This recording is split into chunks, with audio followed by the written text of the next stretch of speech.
my name is Lily and this is the Ladybug Laboratory Vlogcast. You can find me on Instagram as ladybug.lily. You can find me on Ravelry as ladybuglily. There is a podcast, there's a Ravelry group for the podcast, Ladybug Laboratory Podcast Group. And the link for that will be in the down bar. That's where all the show notes are. Yeah, and I link up to all the projects and everything like that. Today I am drinking some tea in my mug with cats on it. And it says, "Cat hair, don't care." This is a gift from a former student. Yeah. And I am drinking apple cider tea, spiced apple cider herb tea. It's just some tea that was on sale at the grocery store. So, it's okay. It's apple cider tea. Yeah, so today we're going to start by talking about some overview with our knit along or craft along rather.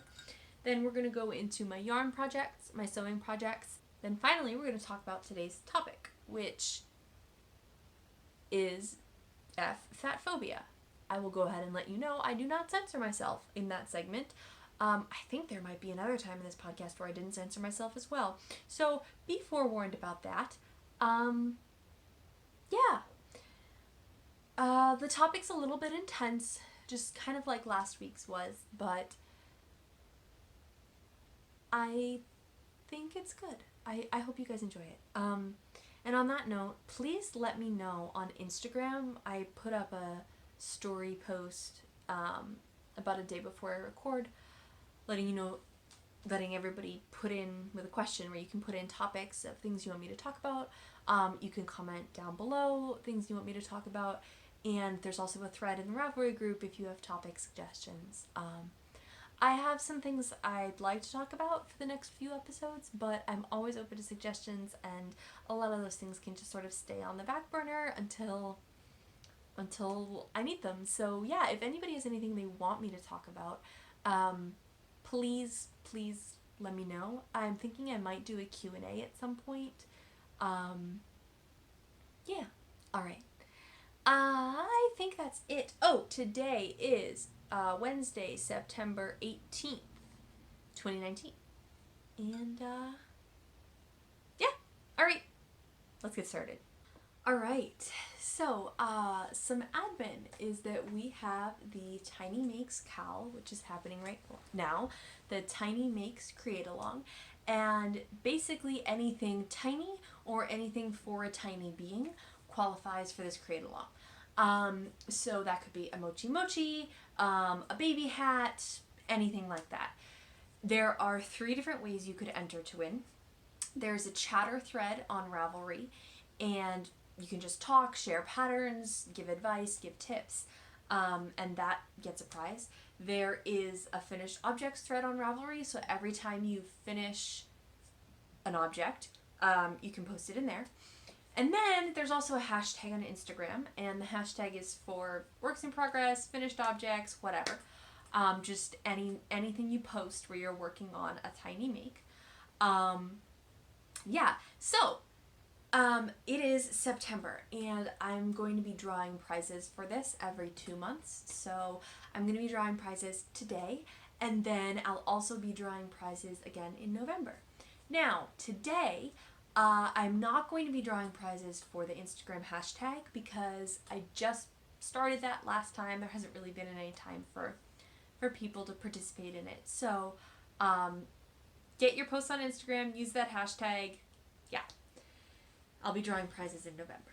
Now, so this time I'm just drawing 2 prizes. I'm drawing one from the chatter thread and one from the finished objects thread. There are 3 possible prizes you could win. So if you win, there's going to be a Google form on the show notes in Ravelry, and just click on the form, fill it out, let me know your preferences, your address, so I can mail it to you, like your favorite color. It's not going to be anything crazy, but that way I can send you your stuff. Yeah. All right. So and then shoot me a DM on Ravelry or Instagram letting me know that you've filled out the form after you've done it. So yeah. But I thought I would go ahead and show you all the 3 prizes that we have. So you're going to send me your favorites in order, right? And you will not get your last choice. Just because you won't, because that's how that works. There's 3 prizes, 2 winners. All right, I'm going to show you the prizes. Okay, so the first prize is 5 skeins of this Debbie Bliss BFL DK in this yellow colorway. It's actually 5.5 if you want the half. Yeah, so it's this DK weight. The color is amber. 100% BFL wool, 108 meters to 50 grams. So that's the first one. And all 3 of these prizes will come with a bunch of extra goodies. So I'll be packing it full, but that's like the main item in the prize. The second one is these 2 skeins of Patton's Croy socks, which is a 4-ply yarn. Each one is 50 grams. And the colorway is Singin' the Blues stripes. So, yeah. That's the second one. And the third one is 100 grams of minis.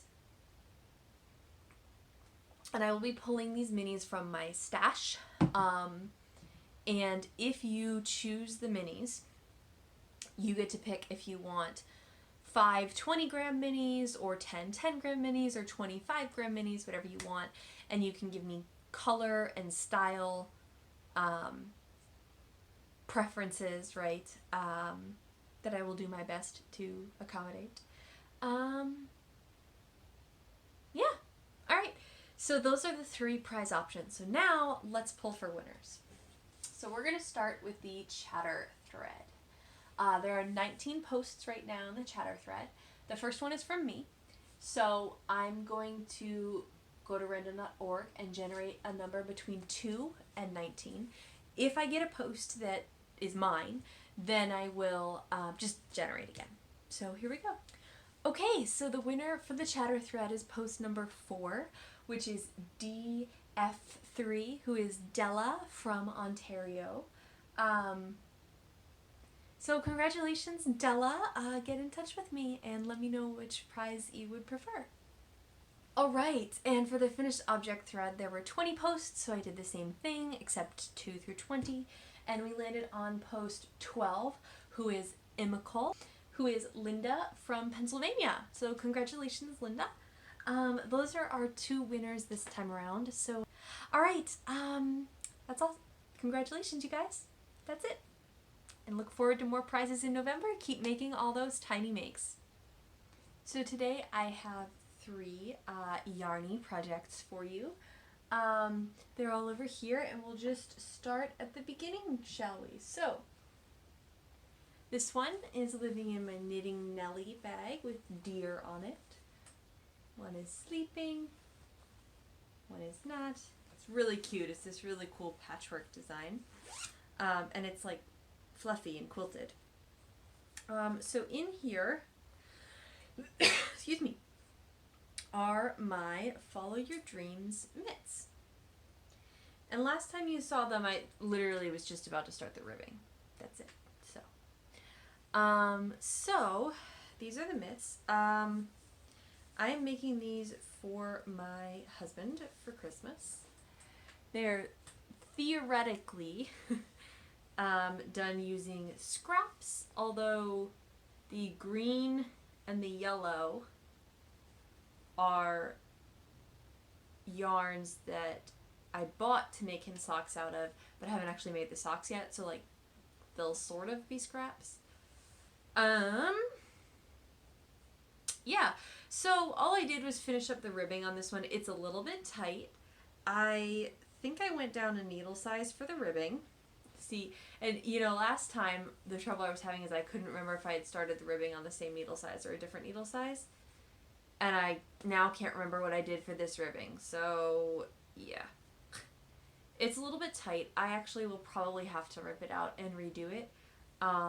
But if I'm being completely honest, I am definitely rushed for time before Christmas, so I'm gonna leave it. I'm going to do the other one a little bit looser. I'm going to give these to him, and then I'm going to ask him if he thinks they're tight. And if they are, then I will fix them. Yeah, so all I have to do is the thumb, and then the first one is done, and the second one I still have to go. So I used a US 2 for the body of this, which is a 2.75 millimeter. What else? This is a Follow Your Dreams pattern by Vinine Sastry. Yeah, and the only modification I did was adding the thumb gusset because the original pattern doesn't have a thumb gusset. It's a free pattern on Ravelry. I think that might honestly be everything about this one. I don't think I have anything to add. Okay, my second project for today is living in this, which is my Earl Grey Fiber Studios bag. It's got the cool cork bottom, which I just love. And this is my Golden Autumn hat, and that is the pattern Golden Autumn by Lucy Sweetland. And Nadiratani / Kalisha of the Quirky Monday Craftcast. Thank you for putting out the public service announcement. So this is for the BIPOC or Black Indigenous People of Color make-along, which the hashtag on Instagram is BIPOCMAL2019. And so last time I said that I thought you could do a pattern by a Black Indigenous person of color designer or use yarn from Black Indigenous person of color. That is not the case. This particular make-along is just for designers. So thank you for correcting me on that, Kalisha. I appreciate it. But yeah, so when you saw this last, I was right here. So if you remember, I'm trying to see if I can make this hat out of 1 skein of DK weight yarn. Because the pattern calls for 2, but it has the folded brim, which is so cushy. So I did the inside of the brim in another color. And this is the same yarn that I used for my Gramps cardigan. So yeah, I did the inside of the brim in another color. And I finished knitting the brim, and then I realized that I had done too many rows in this gray. So what did I do as the perfectionist I am? I frogged 2 rows of the gray, and then picked up with the red again, which is what I'm trying to do here. So, I'm using the needles that the pattern calls for, which is a 3 and a 4, US 3 and a 4, which is 3.25 millimeters and 3.5 millimeters. The main color that I'm using is Cedar House Yarns Irish Yearling DK in their Wine Sap colorway. There's my progress keeper in my glasses. But yeah, oh my gosh, it's so cozy. It's so cozy. I love it. So I am making this both for the BIPOC make-along, but also it's going to be a shop sample for the Black Squirrel Berkeley. And so I don't get to keep this. And I think I'm going to make another one for myself because I really like it. It's, yeah. So, yeah. I think that's all I have to say about that one. Okay, so this last one is the only project I have that qualifies for our Tiny Makes cowl down here. And that is my big bad coat. So I'm going to a game convention. It's my favorite game convention in October, and I'm bringing my daughter. And I wanted her to have something awesome to wear. So I found this pattern, which is, you know what, I'm not even going to bother showing you the pattern because it's a terrible printout. But it's called the Crocodile Stitch Mandarin Coat, and it's by Bonita Patterns.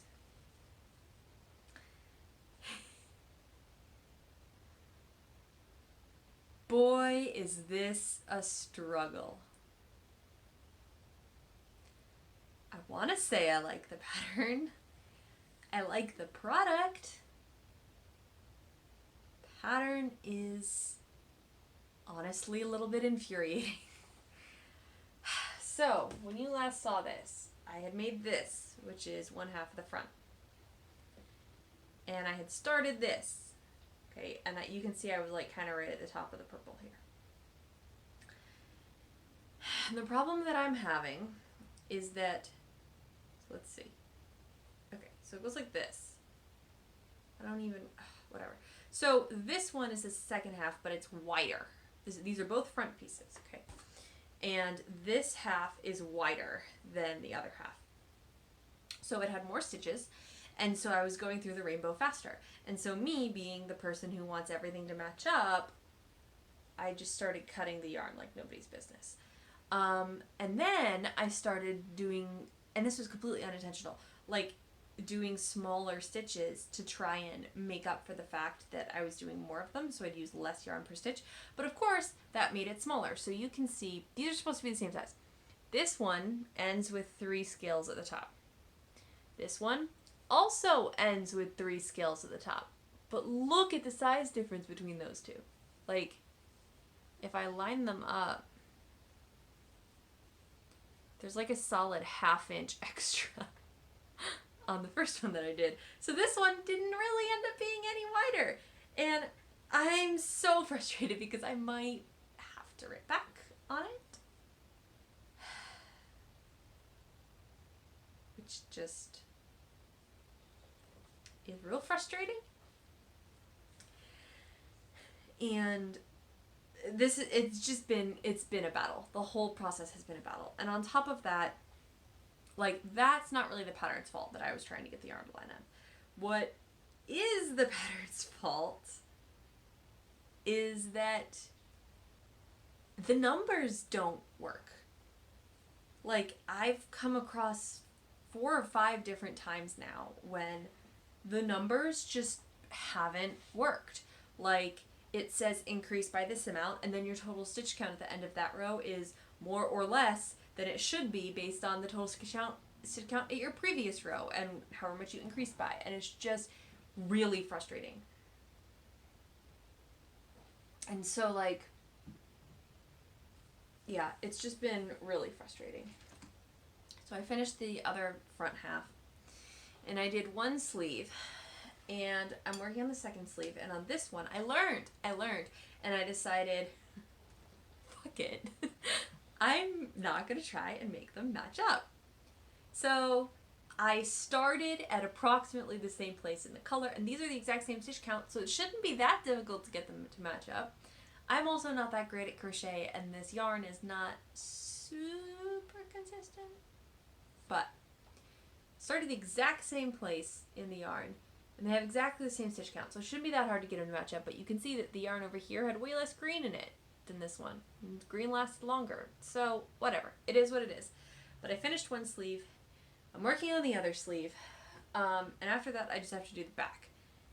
And I'm just going to be done. And if I need to go back and change the shoulder on this one, then I'll go back and change the shoulder and not worry about lining up the colors. And I mean, I'll rip it out probably to here, which is when I started getting real small. I guess I'll just rip it out to the last time I broke it. No, see, it's kind of smaller the whole way through.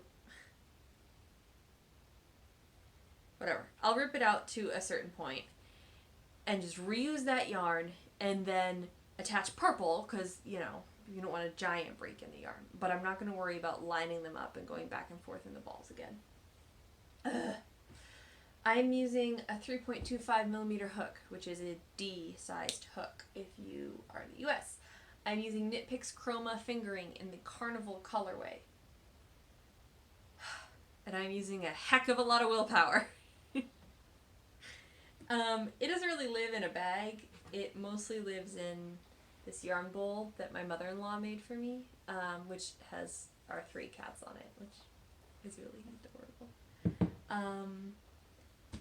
Yeah, I'm just at the point where I'm like, I don't care anymore. I just need to get it done.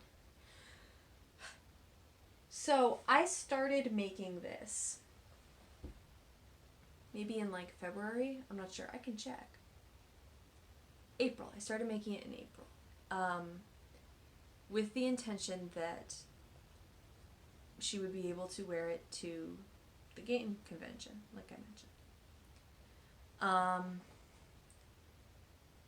Which is the second weekend in October. And then I found out that the first weekend in October is the Lambtown Wool and Fiber Festival, which is, I've heard it described as basically the Rhinebeck in California. So there is now a knit along, crochet along, a cal, to make a top for the Lambtown Festival. I think it's called the Lambtown Top Along. Lambtown Top Along. I'll put the hashtag down here. It's mostly on Instagram. And I was like, oh, I'm definitely going to go to Lambtown. I'm moving out of California, so it's like my last chance. And it'll be fun, and, you know, it'll just be fun. But I do not have time to make myself a top for Lambtown. So I figured Gwen can have a Lambtown top instead. And all I'll do is I'll just finish this a week earlier than my current deadline, my previous deadline rather. And it's not a big deal because I should be finishing it anyway. I have a lot of stuff I have to do before Christmas, so it's totally fine that I finish this early. And yeah, so I'll finish this early. I'll count this as one of my September FOs. And then I will count this as a Lambtown top for Gwen. And then I'll use it again the following weekend for her at the game convention. So yeah, that is everything I have for yarn projects for today. Alright, so let's talk sewing. So last time I saw you guys, I was showing you my Wells quilt top that I was working on, and this is the pattern. This is the Hidden Wells pattern, and it's from this book, Layer Cake, Jelly Roll, and Charm Quilts. As you can see, I have a lot of bookmarked patterns in this book, because I almost exclusively quilt from jelly rolls. So, I've actually finished that quilt top. So here's the quilt top. And the other side. Alright, so it's basically made out of 8 of these things. And what you do is you sew all the strips down, and then you cut it into squares, and then you cut those squares with an X across the middle into triangles, and you move all the triangles around and rearrange them and turn them into this. It's really, really clever the way that it's constructed. So this is for one of my cousin's kids, and everybody in that family, all the little kids, have gotten quilts from me.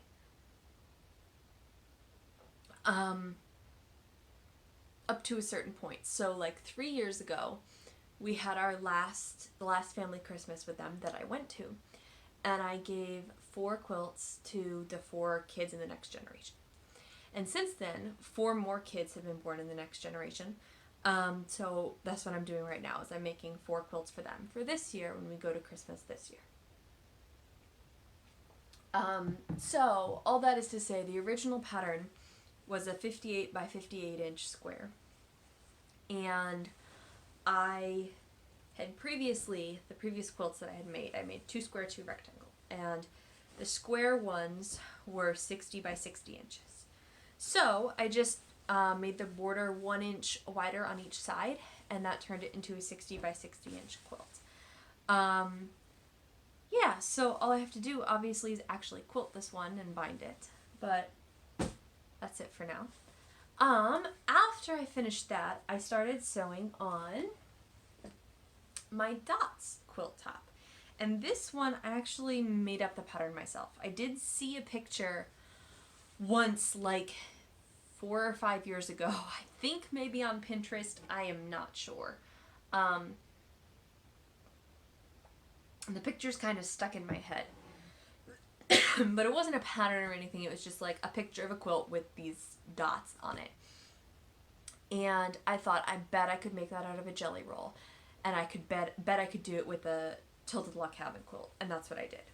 So we go.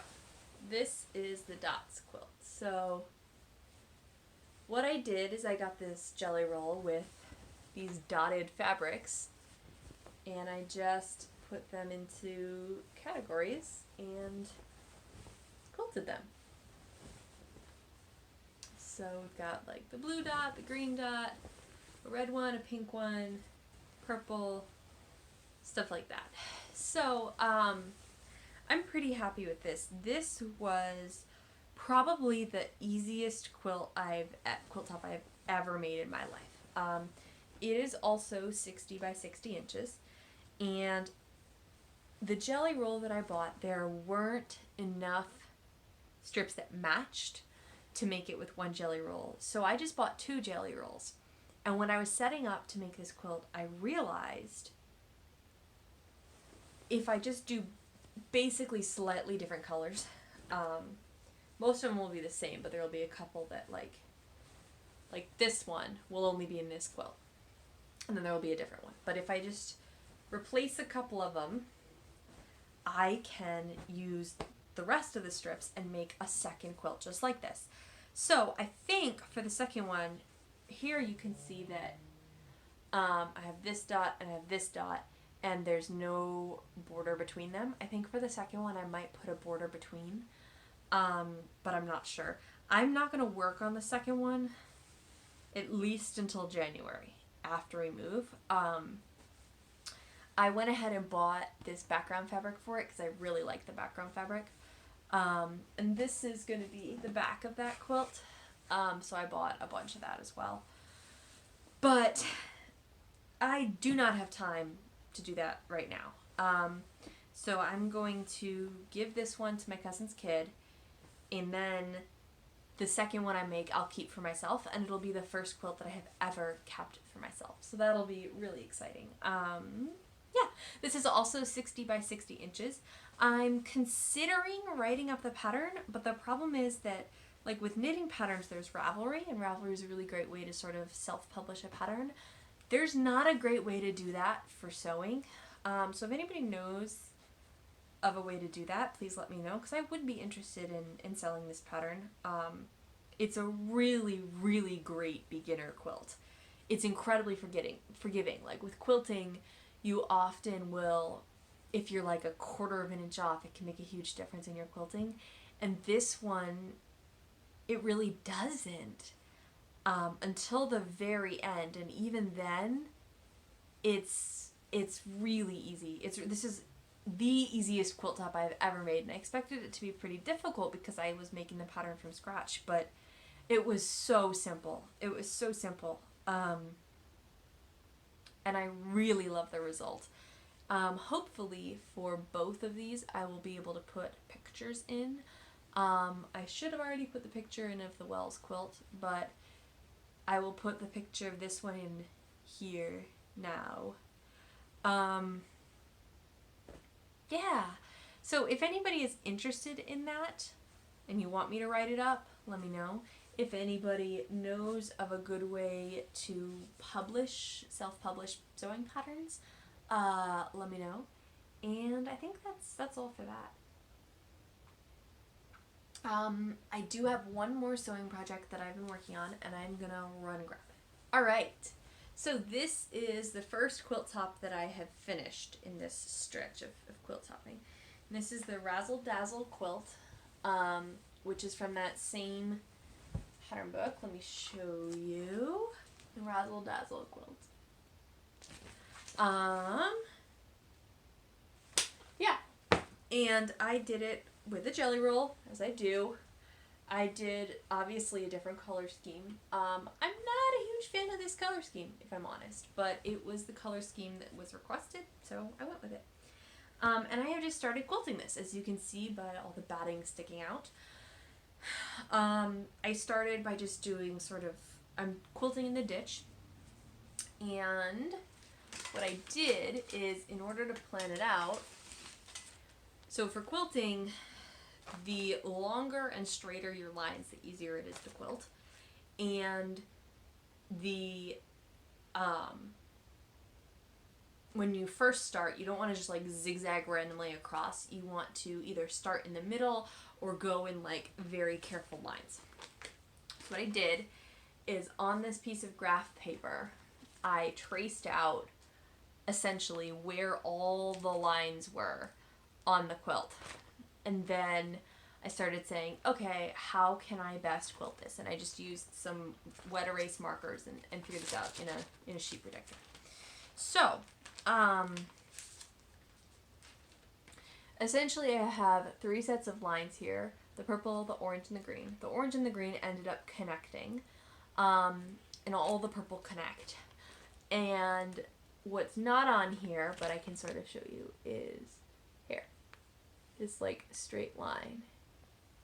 And then that straight line, right? And then that straight line. So what I did is I did all the straight lines across. And now I'm starting on the purple. And I will show you quickly. Here we go. You can sort of see it showing up on the back. So these are the straight lines across, and then this is the purple that's kind of going jagged. Yeah, so my goal is to finish quilting this quilt this week. And then I don't know. I want to set up my charmed quilt, which I showed you last time. Set that up to quilt and get some stabilization rows like I was talking about in this one, the crisscrosses. So on the back of this I have the charmed quilt ready to plan. So I'm going to get some stabilizing rows on the charmed quilt. And then I think I'll make the binding for this one, because once you sew the binding on to the front with your machine, I hand whip stitch the binding to the back. So once you sew the binding onto the front, it is a lot easier to travel. At that point, you can wash it. You can kind of do whatever. The quilt is essentially done. It can sit there for forever. It's not done, but it's not going to fall apart. It's not like none of that. So, and then after I sew the binding on, pretty much everything else is done by hand. So I embroider my label, and I blanket stitch that to the back, and I whip stitch the binding to the back, and then I weave in all my ends from the quilting. And all of that is done by hand. And in October, we're going to be away for 2 weeks, so I won't have access to my machine.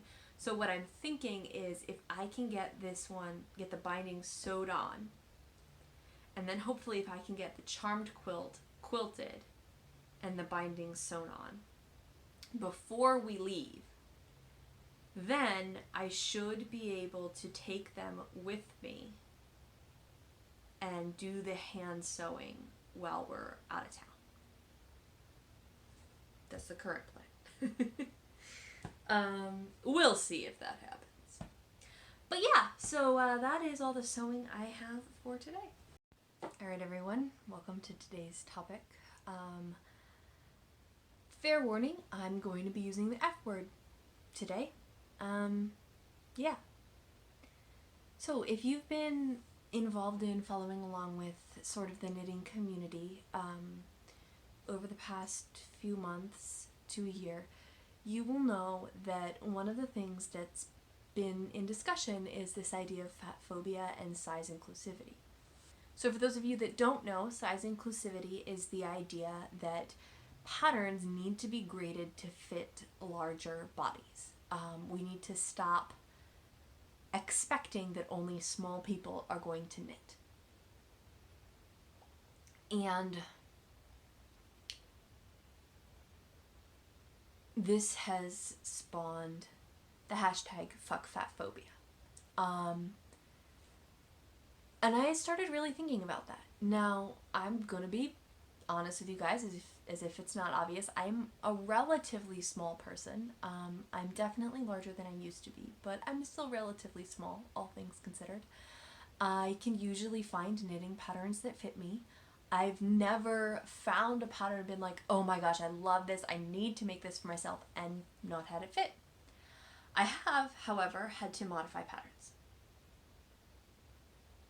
And I don't just mean to fit my body, because I'm pretty picky. I'm going to modify pretty much any pattern to fit my body because I'm so picky about how things fit. But if you're a really long-term viewer, you'll remember the giant squishy sweater that I made for my grandmother. And this sweater, she has, I believe, a 54-inch bust. The pattern only went up to about 50 inches, if I remember correctly. And so I tried to modify the pattern, and it didn't work. I'm not a pattern designer when it comes to sweaters. I've never graded a pattern before like that. And so what happened is I did a bunch of math based on my swatch, and part of it too was that my gauge was too small. And so I already had to like go up a size from her, and then yeah, it just, anyway, I did a bunch of math based on my gauge, based on stitch counts, and I ended up with these giant baggy sleeves. The body fit her about right, but in order to get the yoke to be proportional, I had accidentally done these giant sleeves that were like twice as big as they needed to be. And it got me thinking,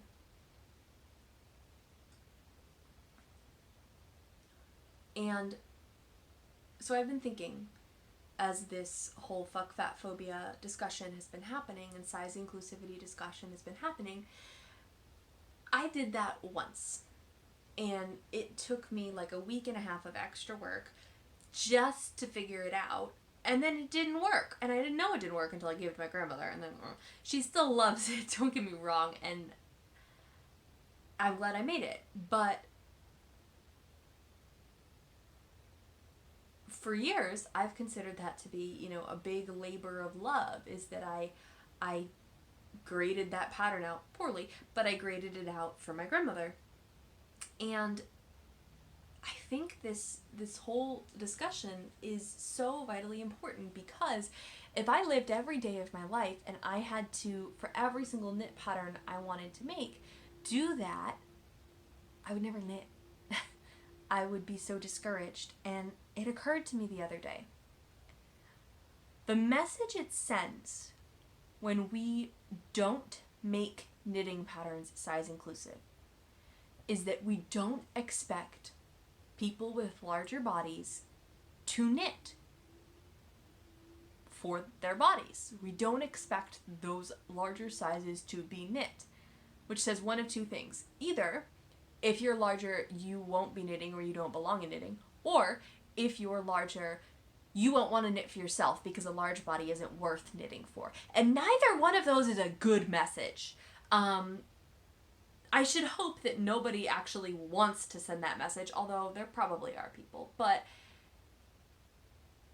none of us should want to send that message. Neither of those are good messages. And I think this is something I talk about with my students a lot, this idea of like thinking about the background message of what you're actually saying in your actions. And this brings me to the second part of my fuck fatphobia discussion, which is this. No one is perfect. No matter what it comes down to, nobody is perfect. And there are some pretty damn fucked up things in our society that have been ingrained in us. Our society is horribly racist and white supremacist and sexist and ableist and homophobic and transphobic and fatphobic and like just all the things, right? And none of these are good. And regardless of how much you want to be a person that doesn't believe those things, no one is perfect. And because they're so ingrained in our society, we end up believing them sort of subconsciously. And when you find yourself thinking something that could be or is considered racist, homophobic, fatphobic, whatever, it's so tempting to just like shut down and say, no, there's no way that was racist because I'm a good person and good people aren't racist, right? And that's probably the least productive thing you can do. What you really need to do is realize no one is perfect. No one is. And so realizing that you've done something or said something or thought something not perfect just means you're not perfect. And that's okay. All it means is that this is a chance for you to get better. And so the important thing to do when you realize that is to dig in and start some real introspection and say, wait a minute, why did that thought just come in my head? Why did I think that was okay? Right? And I have been doing a lot of that when it comes to fatphobia.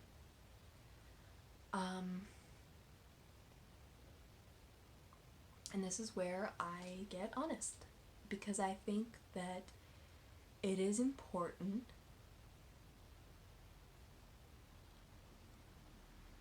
if we're expecting people to dig in and have introspection. I think it's important that we show that nobody's perfect. And so I'm not going to stand up here and I'm not going to sit up here and tell everybody, dig in, be introspective, nobody's perfect, and then pretend like I am.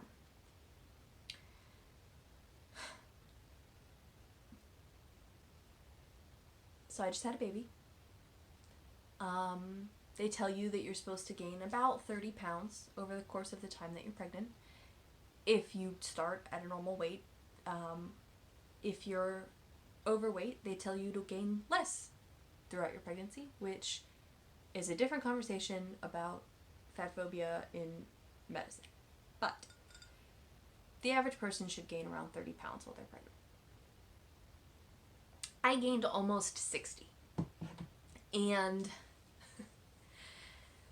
there are a lot of reasons for that, but I'm not going to sit here and try and excuse the fact that I gained almost 60 pounds, because that implies that there's something wrong with gaining almost 60 pounds, and I don't want to go down that road. But I gained almost 60 pounds.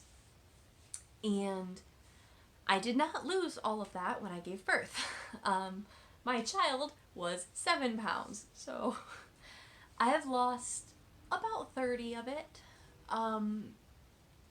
which puts me about 30 pounds heavier than I was before I got pregnant. And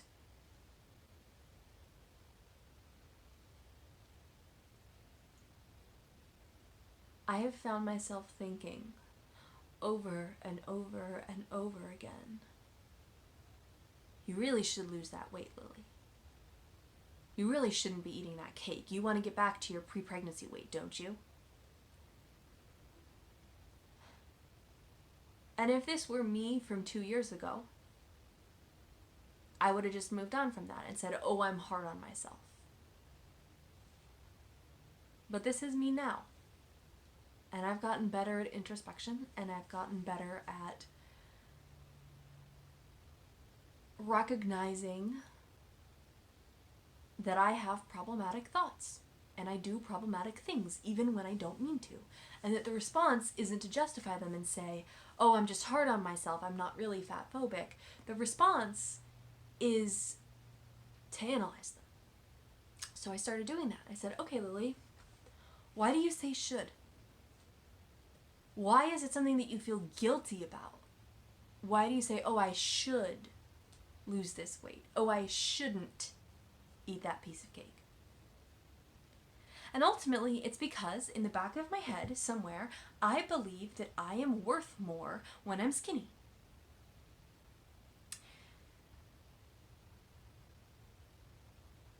And I don't believe that about other people, at least not consciously. I actively tell other people that's not the case. And yet, I am a product of the society that I live in, and this society is fatphobic. And fuck fatphobia. And so in order to fight that, I have to fight it in myself too. And so I said, okay, why is it that you so desperately want to lose weight? And ultimately, there are two reasons. One, I made myself a lot of clothing. Dresses, skirts, sweaters. Like, I knit and sewed myself a lot of clothing, and none of it fits me right now. Almost none of it. I mean, the socks fit, right? I want to fit back in that clothing. Those took a lot of time and a lot of work and a lot of effort, and I was happy and proud of them. Two,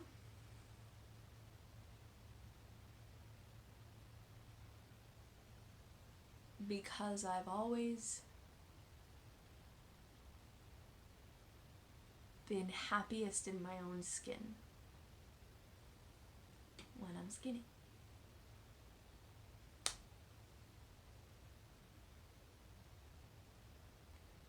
The first one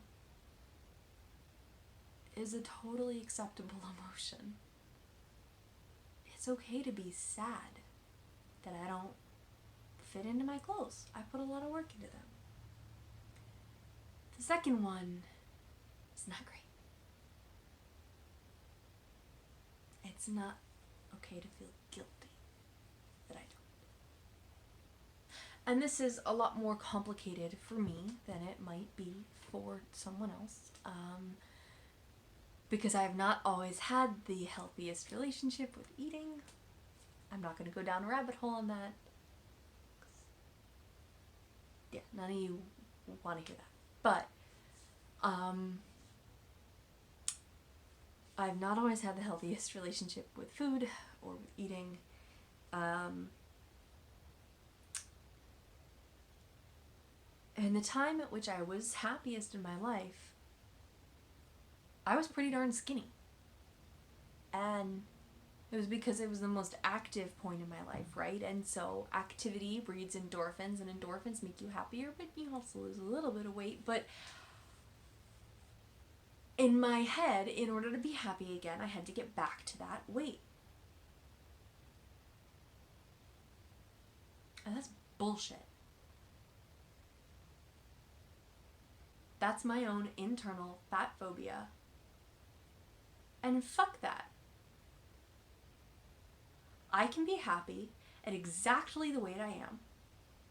I don't have to reattain something from my past just to be happy.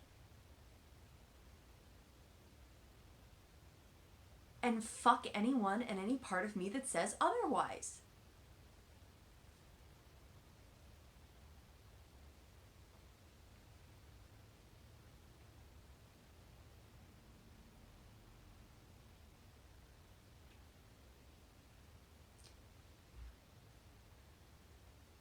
I'm not a perfect person.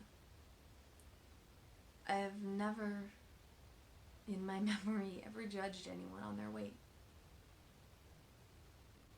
Except for me. And I can't say I'm this accepting person that doesn't judge people on their weight if I've judged myself, because I'm a person.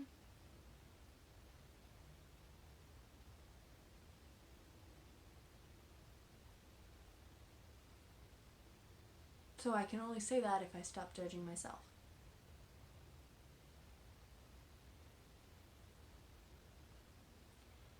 So that's what I'm working on. I'm working on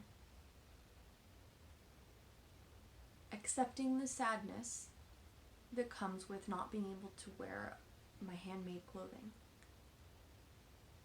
while rejecting the guilt for not being skinny enough. I know that I am not alone in this, because fat phobia is so insidious and it sneaks into every part of us and every part of our culture. So I challenge you, notice a theme here. Last week I had a challenge too.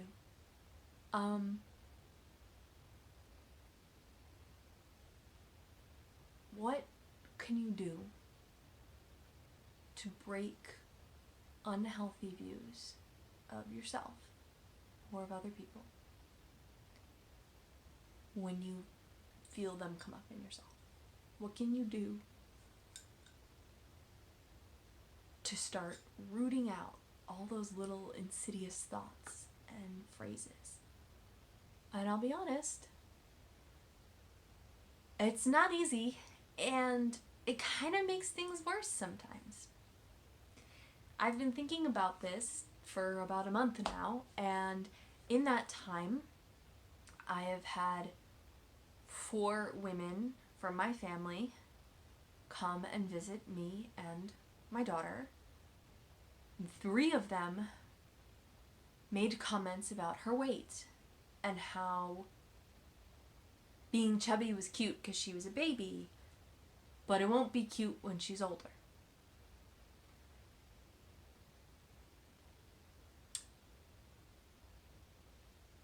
And not in those exact, well, one of them in those exact words, but that was the gist of it. And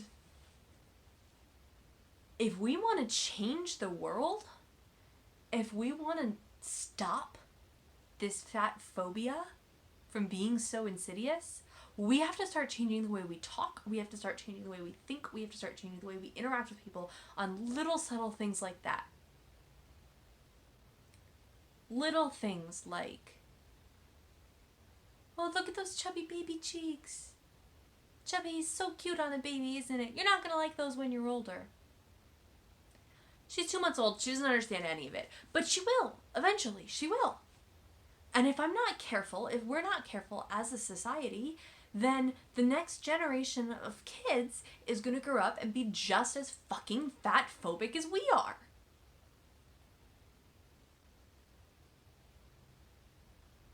And we need to change that.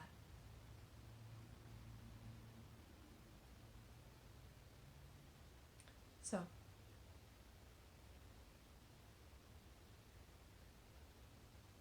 over the next week, think about the things you hear, the things you say, the things you think, and question yourself. Is this problematic? It doesn't have to be problematic because of fat phobia, but is it problematic in some way? What is the unintended message of this? Because the unintended or intended message of that comment about the chubby baby cheeks is you can't be cute if you're chubby when you're older. There are so many things wrong with that.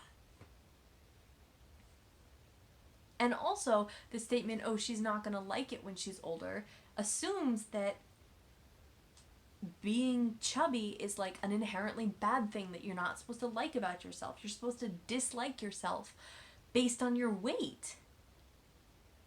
And that's bullshit. So, we have to start somewhere, right? And where we need to start is by looking at and thinking about the unintended messages of the thoughts we have and the things we say. So I challenge you to do that. All right, that's going to be it for me for today. Thank you everybody for tuning in.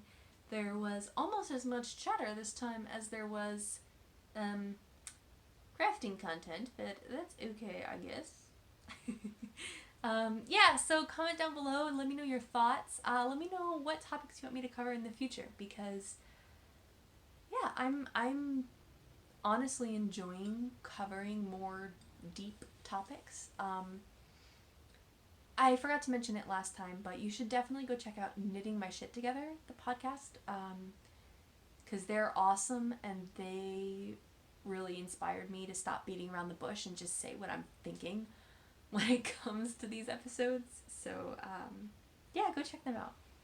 All right, have an awesome day, have an awesome evening, whatever it is. Enjoy yourselves, enjoy whatever it is you're doing, and I'll see you later. Bye.